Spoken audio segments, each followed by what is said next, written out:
এগুলো হচ্ছে সব আমার স্কুলের বান্ধবী, আমাকে এসছে দেখতে।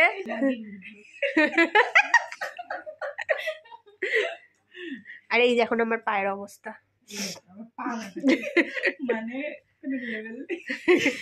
লেভেল ছাড়া দাঁড়া।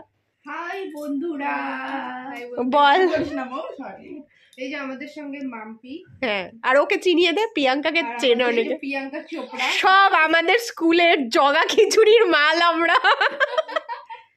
আর আমি হলাম মৌরানী, রানী। না মৌ না, মধু।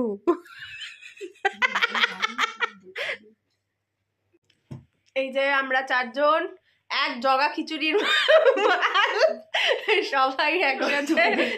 হ্যাঁ, একদিকে কিন্তু ভালো হয়েছে আমি অসুস্থ হয়ে, হ্যাঁ সবার সাথে দেখা হচ্ছে। ওদের বাড়ি যখন সুস্থ ছিলাম এই দুটোর বাড়িতে গেছিলাম মৌয়ের সাথেই। আর এই যে মাম্পি, হ্যাঁ না মাম্পিকে সবাই চেনে আমাদের স্কুলের, মোটামুটি মাম্পি ছিল লিডার। এই মনে নেই বোর্ডের মধ্যে লিখতি। আর ও প্রিয়াঙ্কাকেও চেনে অনেকেই, কিন্তু অনেকে চেনে আবার অনেকে ও একটু লাজুক টাইপের ছিল তো, কিন্তু মৌ আর মাম্পিকে সবাই চেনে। আর আমাকেও চেনে, আমার ছাপ্পা মার্কা বকবকানির জন্য সবাই চেনে।